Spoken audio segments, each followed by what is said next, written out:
Surya Paloh bantah reaktif dan emosional soal sindiran Jokowi.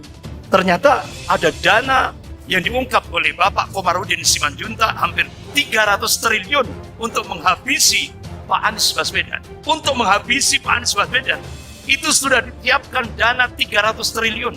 Padahal untuk beli Indonesia. Banyak yang berusaha jegal koalisi perubahan Anies Baswedan. Wow, sangat luar biasa. Tapi alhamdulillah Partai Demokrat, PKS dan Nasdem itu bisa kuat.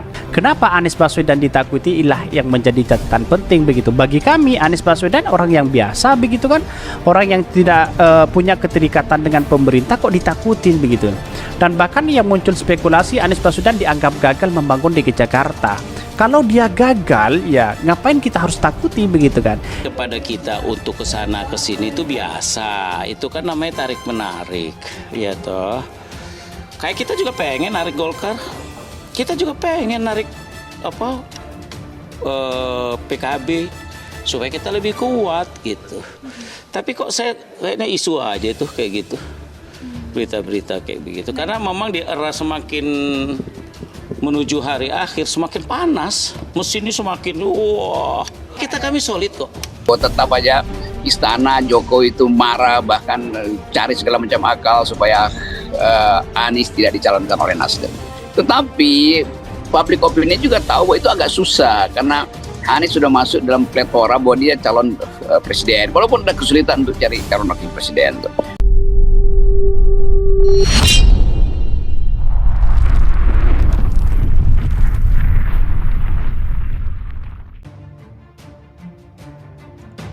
Surya Paloh bantah reaktif dan emosional soal sindiran Jokowi.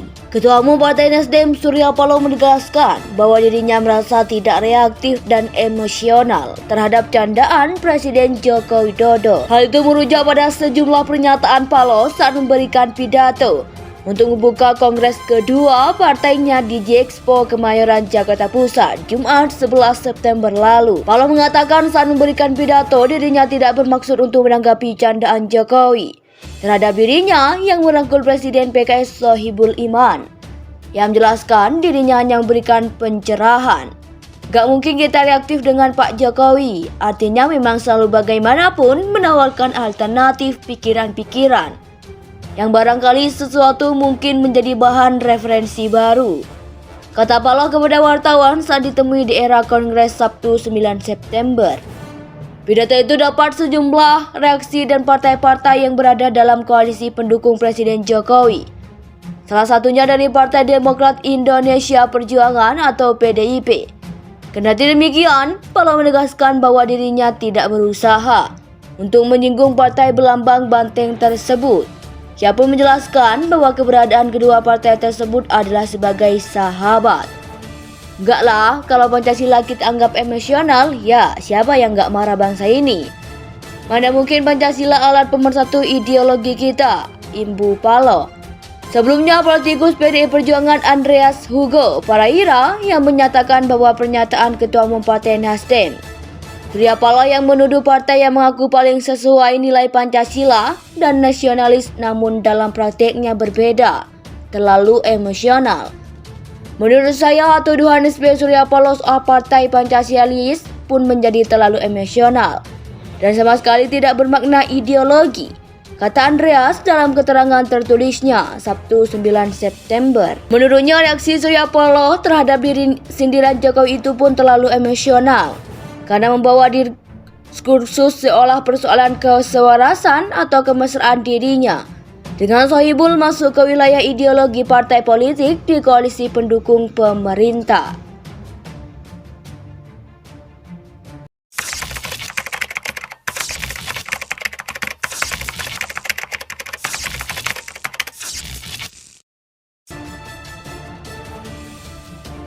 Surya Paloh bantah reaktif dan emosional soal sindiran Jokowi.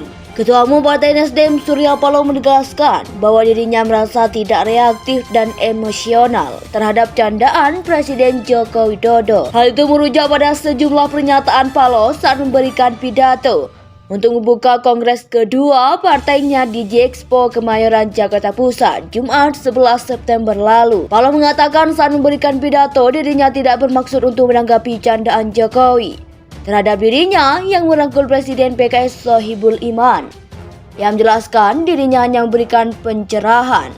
Gak mungkin kita reaktif dengan Pak Jokowi, artinya memang selalu bagaimanapun menawarkan alternatif pikiran-pikiran yang barangkali sesuatu mungkin menjadi bahan referensi baru, kata Paloh kepada wartawan saat ditemui di era Kongres Sabtu 9 September. Pidato itu dapat sejumlah reaksi dan partai-partai yang berada dalam koalisi pendukung Presiden Jokowi. Salah satunya dari Partai Demokrat Indonesia Perjuangan atau PDIP. Kendati demikian, Paloh menegaskan bahwa dirinya tidak berusaha untuk menyinggung partai berlambang banteng tersebut. Ia pun menjelaskan bahwa keberadaan kedua partai tersebut adalah sebagai sahabat. Enggak lah, kalau Pancasila kita anggap emosional, ya siapa yang enggak marah bangsa ini? Mana mungkin Pancasila alat pemersatu ideologi kita, imbu Paloh. Sebelumnya, politikus PDI Perjuangan Andreas Hugo Paraira yang menyatakan bahwa pernyataan Ketua Umum Partai Nasdem Surya Paloh yang menuduh partai yang mengaku paling sesuai nilai Pancasila dan nasionalis namun dalam prakteknya berbeda, terlalu emosional.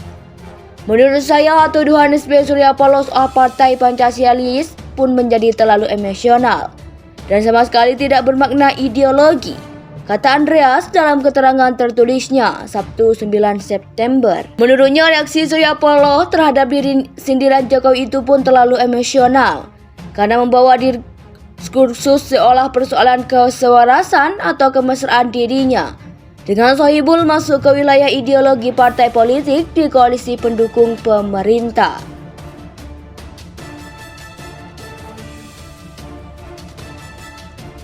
Surya Paloh bantah reaktif dan emosional soal sindiran Jokowi. Ketua Umum Partai Nasdem Surya Paloh menegaskan bahwa dirinya merasa tidak reaktif dan emosional terhadap candaan Presiden Joko Widodo. Hal itu merujuk pada sejumlah pernyataan Paloh saat memberikan pidato untuk membuka kongres kedua partainya di J-Expo Kemayoran, Jakarta Pusat, Jumat 11 September lalu. Paloh mengatakan saat memberikan pidato dirinya tidak bermaksud untuk menanggapi candaan Jokowi terhadap dirinya yang merangkul Presiden PKS Sohibul Iman.